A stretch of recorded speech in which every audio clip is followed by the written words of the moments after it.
Welcome to Activist Collective, friends. It is September 11th, and on a day that we are not ever supposed to forget, we are seeing the news overshadowed by the murder of Charlie Kirk, the assassination of Charlie Kirk. I have been battling in my own brain on how I feel about this, if I can be honest with you. Everything in me tells me not to care.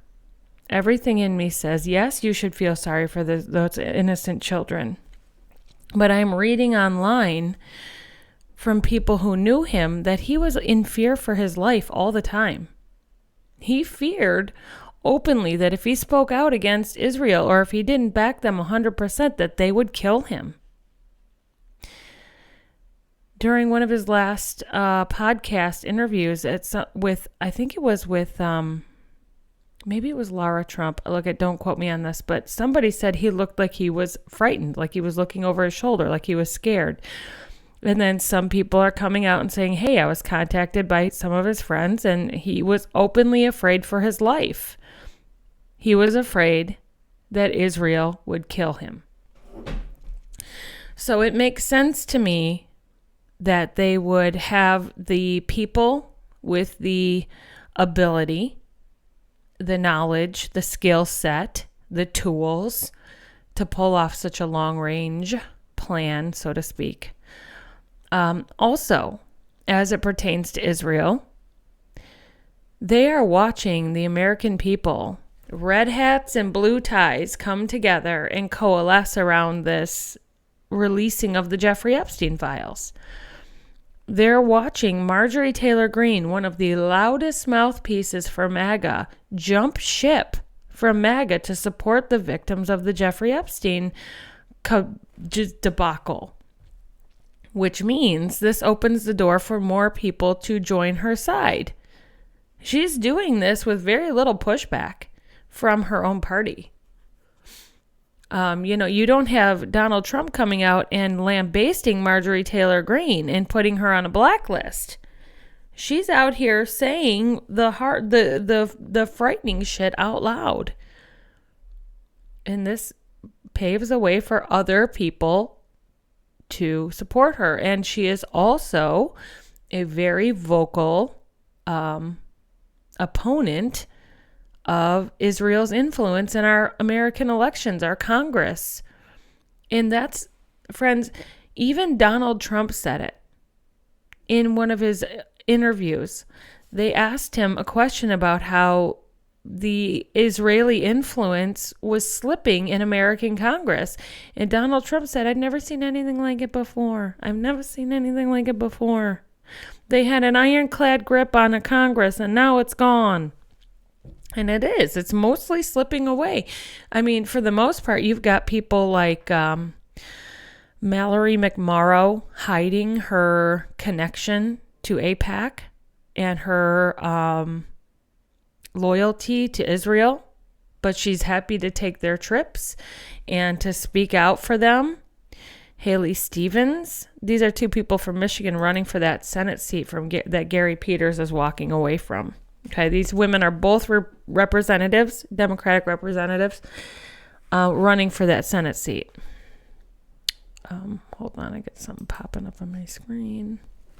Anyway, it is not surprising to me that Donald Trump would jump to the interwebs and to make a statement about how this is all the Democrats' fault, point the finger of blame at people who simply want peace in this country. We have been begging for gun legislation. We have been begging for legislation so that the shit that happened to Charlie Kirk would never happen to anybody, including Charlie Kirk. So it really actually shocked me to see these Republican voters just automatically go, yes, Democrats did this. Come on. You got to be fucking kidding me. Do you think a single one of us or anybody would honestly give up their freedom for Charlie motherfucking Kirk, the man who debated children, He debated children on college campuses for, hot takes and gotcha moments. And he made it rich doing it. So, hey, why would he stop? But if his children really were there with him, can I ask, if his children were there and he was in fear for his life, why did he have his children there?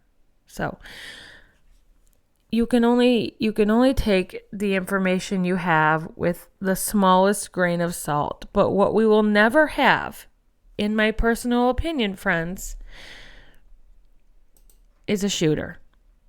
I don't think they'll ever find him because I think it's Israel. I'm just going to come out and say it. I think it's Mossad. I think Mossad needed to sow division in the American people, and they needed to make sure that they got their iron claws back in our Congress. And a good way to do that is to keep the American people divided. And what's a better way to keep the American people divided? Take out the most volatile group of people's favorite person, right? Democrats, we love Kamala Harris, right? But and I would never suggest this, but if something were to happen to her, we wouldn't be like, we're coming for you, red hats. We're coming to unalive you. This is war. We would never do that because we're not fucking crazy, right? But they do know that the red hats are like that. They do know that. And they do know that if they take out somebody that they love and go, oh, the Democrats did it, they're going to go, yeah, the Democrats did it. It's fucking war. And that's what they're doing. And they're stupid for doing it. I got to tell you, I'm a little surprised that they fell for it so quickly. These are the people who are like, don't believe the first thing you see. Don't believe the media. Don't believe the politicians. Like, these are the people who question everything and make a conspiracy out of everything. So for them to believe it just means they want to believe it. There's no way in hell this was done by a Democrat. No fucking way. No fucking way. I know that's what you want it to be, and I know that's what it looks like off the jump, but friends, there's no fucking way a goddamn liberal is going to spend the rest of their life in prison for Charlie Kirk. No one. And no one wants to make that asshole a martyr. And you know that would happen. So, as it is right now, as it's happening. I also wanted to touch base with you guys on your feelings. And I know that sounds mushy, but listen, it's okay to feel bad for Charlie Kirk, and it's okay to not feel bad for Charlie Kirk. Your feelings are your very own. You are allowed to voice them to me here, and I will not say, get off my page and stop following me. If you don't like him, you can say that. I'm okay with that. And if you don't like him, but you feel sorry for him, you can say that here also. And I'm not going to judge you for either one of those things because your feelings are your own. The way that Charlie Kirk's words affected each person are very different. And to start pointing at people and scolding them and going, you can't say that, and if you do, unfollow me. Because you are chastising a group of people who are the victims of this man's rhetoric. And when you don't come from a place of knowing what that feels like, then you're just like vomiting your privilege all over people. So you're allowed to feel sad for him if you'd like to. If you saw that video, friends, and you didn't intend to, there's a lot of it going around. That video is making its rounds on Instagram with nobody's censoring it. So if you saw that video and you're feeling some type of way about it, that's okay too. Coming from a law enforcement background, I've seen a lot of shit in my days. I don't need to explain it to you, but that is only in the top 5. That ain't even the worst, okay? That ain't even the worst. I've seen some shit. So I know how that can fuck you up. And when I saw it, friends, I recoiled. I did a physical recoiling of what I saw. Because in that moment, he was not Charlie Kirk. He was a human being whose body of flesh and blood and bone reacts to a bullet, right? So it's okay to feel the way you feel. And if you need to talk to somebody about seeing what you saw, you need to talk to somebody. Because those are not things that common people see on an everyday basis. I feel terrible for the children, the teenagers who were on that campus who witnessed that. But of all the people I feel the least for, it is the personality that is Charlie Kirk. Now I want to get off the topic of Charlie Kirk, and I want to talk about September 11th, right? We are September 11th, 2025. We are 24 years removed from that event.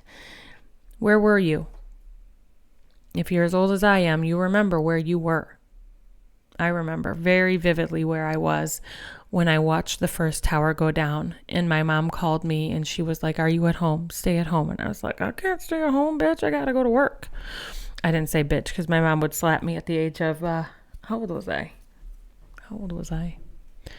20 something, 22 maybe. Yeah. I was living at home. I had just broken up with a significant other and I had just moved back home. And those were my party days. And I was at home getting ready for work when I saw the first tower go down. And I remember seeing these specks in the camera view. And I was like, are those people? And they were bodies. People were throwing themselves out of windows. And at work, we wheeled a TV into the mechanics shop so that we could all watch the news coverage. And I'll never forget the quietness. It was absolute silence in the skies that night. And the only things flying were clearly military jets and helicopters. They had grounded every single flight across the United States. And it was silence. And the aftermath that followed was this onslaught of hate towards people of Middle Eastern descent, dark skin, dark beard. I remember I was dating a woman whose brother was 100% homegrown, corn-fed country boy. But he had dark features and a dark beard and dark hair, and his dad came home and made him shave it all off. His dad was like, "You are going to get clean cut." Well, that happened to a lot, I'm sure. And it only got worse. The racism that Americans were harboring deep down inside for, Middle Eastern people, Iraqi people, Palestinian people, anyone of Middle Eastern, anyone who looked like they belonged in a Middle Eastern country was 100% immediately vilified. And it was horrible to watch. It was horrific to watch the country go, "We're united," and we were for a very short period of time. I've never seen the American people so united as one as we were that day. That day, we were all Americans. Absolutely zero political affiliation was even discussed. No one talked about it. We talked about the firefighters. We talked about the people, the children who worked or went to school in those buildings. And then you started to hear stories coming out about wives whose husbands worked in the towers. And, they had found out that their husband was cheating on them because they thought their husband was dead when they were supposed to be at work, when they were off with their mistress. I'll never forget. I'll never, ever forget. I will never forget, because it was the worst thing the first attack on American soil by an outside terrorist group ever. And since that day, the attacks that have taken place on American soil have all been from homegrown American terrorists. I mean, for the most part, the Ryder truck, right? That was an American. You guys remember the Oklahoma City bombing? That was that something. I forget his name. I'm getting McVeigh or Tim McVeigh. I'm not sure. Anyway, January 6th, an entire plethora of homegrown terrorists who are now out there training in a paramilitary outfit so that they can, help this administration overthrow democracy. Yay, we have a lot to look forward to. So let's not forget January 6th. Let's not forget September 11th. Think about where you were. Teach your children about it and how the events of that day have landed us in this very moment. It landed us with a black president named Barack Hussein Obama, a man who went on to be one of America's most beloved presidents, who did the most amazing things. That was when we watched the tides turn. We watched the racism for Middle Eastern people outwardly shift to the racism of black people, which they had always had. It wasn't like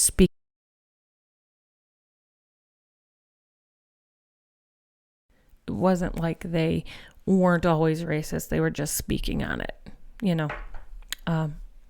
So remember to talk about September 11th today, not just Charlie Kirk. All right. I want to move on to talking about the Substack articles. It's a series written by This Will Hold. If you have the time this weekend, I want you to start at the first one, and I want you to go all the way through till the one that was posted on September 8th. She's not giving up her sources, but she's calling them whistleblowers. And these are people who claim to have a deep knowledge of the theft of our election. They very plainly state that there was vote switching taking place. That happened after a certain number of votes were reached. Instead of votes coming in for Kamala, they would be switched to votes for Donald Trump. This was 100% investigated. It was investigated under the Biden administration, and they decided not to do anything with it. They decided to go through with the false election. The why on that is not clear, but it seems to all stem from the Jeffrey Epstein files, the people at the very top, the people who funded his honeypot scandal, the people who benefited from in other countries from his honeypot scheme, the compromise that they were able to obtain on world leaders and public officials and wealthy individuals. You don't have to be in politics to pull influence. Jeffrey Epstein is 100% that example. Jeffrey Epstein made very influential connections for other people. He brought J.P. Morgan Bank billions and billions of dollars, and the CEOs of that bank made bank and bankrolled off of the connections that Jeffrey Epstein gave them. That's why they never shut him down. His large cash withdrawals were a massive trigger to their fraud department, saying this is what people who are trafficking children and people do. And they were like, oh, that's just Jeff. We're going to let that go. We're going to let that slide. And then people started to get a little bit louder about it. And they tried to escalate it to Jamie Dimon. And Jamie Dimon continues to say, I had no idea. Jamie Dimon 100% knew what was going on. But because he was known for being such a micromanager, there's no way he didn't know. But they very much tried to keep Jamie Dimon's name out of public eye. Jess Staley is a name that you will hear when the Epstein files come out.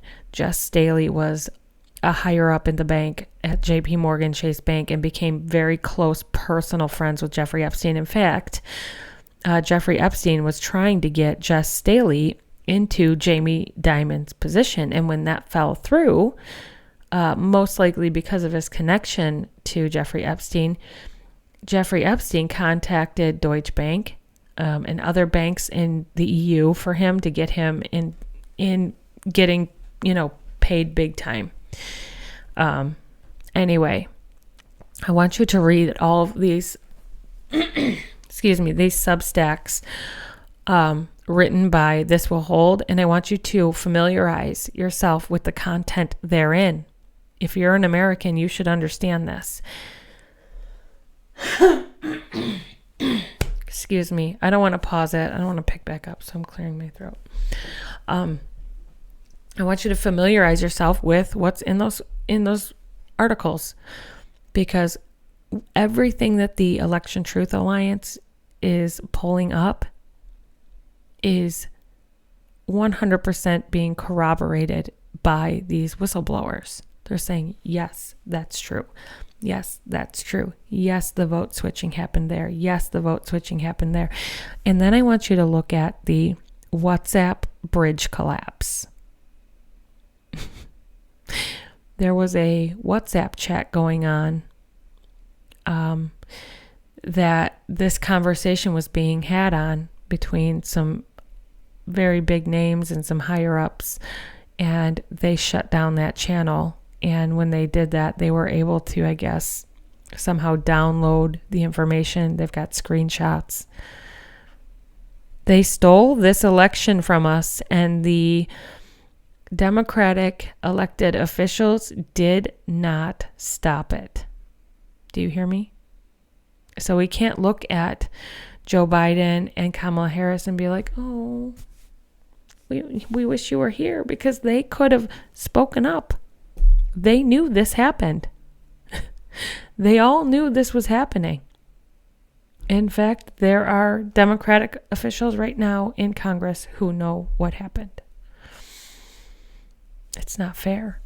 It's not fair. They handed this country over to fascism so that they could not get themselves involved in possibly international armed conflict because of the Jeffrey Epstein files. It all links back to those, friends. Okay, I'm sitting at the 22-minute mark on this podcast. So before I end it for the day, I want to go over a few of the tweets that were sent out by Democrats as it relates to Charlie Kirk, because these are graces that were never afforded to Democratic people who were murdered at the hands of right-wing nut jobs or whoever. The people of the red hat persuasion have always openly hated. They have always openly denied grace to Democrats, even if they fell upon a violent ending. They never cared. Donald Trump never flew the flag at half-mast for Hortman and her husband and her poor puppy, or the other two individuals who were shot. I'm sorry, their names are escaping me. They never showed any grace to people on the left who were harmed. But it is always people on the left extending a hand of grace and thoughts and prayers and well wishes to families when it happens to them. And I will never understand why we have to be better than them, but I'm just going to chalk it up to these people being old school and truly feeling this way. So this is a tweet from Joe Biden, and it says, "There is no place in our country for this kind of violence. It must end now. Jill and I are praying for Charlie Kirk's family and loved ones." The tweet from Barack Obama said, "We don't know yet what motivated the person who shot and killed Charlie Kirk, but this kind of despicable violence has no place in our democracy. Michelle and I will be praying for Charlie's family tonight, especially his wife, Erica, a self-professed neo-Nazi, and their 2 young children who are innocent players in all of this. I'm adding that part. From Kamala Harris, I am deeply disturbed by the shooting in Utah. Doug and I send our prayers to Charlie Kirk and his family. Let me be clear. Political violence has no place in America. I condemn this act. We all must work together to ensure this does not lead to more violence. From Bernie Sanders, political violence has no place in this country. We must condemn this horrifying attack. My thoughts are with Charlie Kirk and his family. Gavin Newsom, this attack on Charlie Kirk is disgusting, vile, and reprehensible. In the United States of America, we must reject political violence in every form. Zoran Mamdani, I am horrified by the shooting of Charlie Kirk at the college event in Utah. Political violence has no place in our country. And I believe that is all in this list. There are more, friends. Every single Democratic political elected official spoke up and condemned it. Every one of them. It is not the culprit, I promise you, if found, which they probably won't be, will not be a Democrat.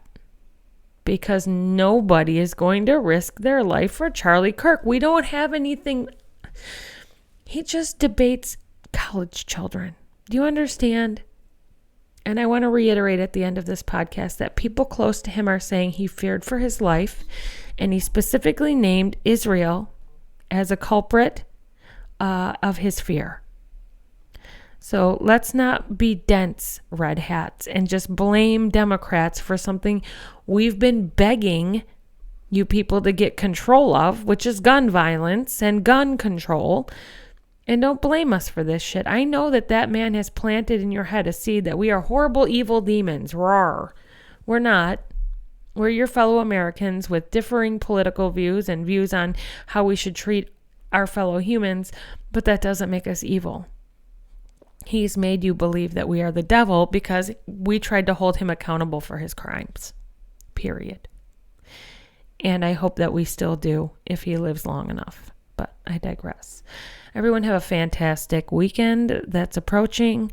And remember, you're allowed to feel the way you want to feel about all of this. And I will never condemn you or celebrate it. Okay? If you want to say good in my comments, I'm going to let you. If you want to say I'm praying for his family in my comment section, I'm going to let you.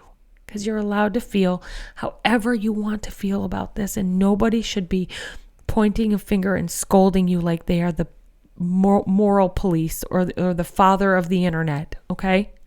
I love you all. Our friends, before we go, that donations are always accepted for the work that I do here. It is, as you know, a dangerous game putting your face out here to speak up for democracy. So if what I do for you is valuable, if the information I provide, if the commentary I provide to you is valuable, please consider leaving a donation.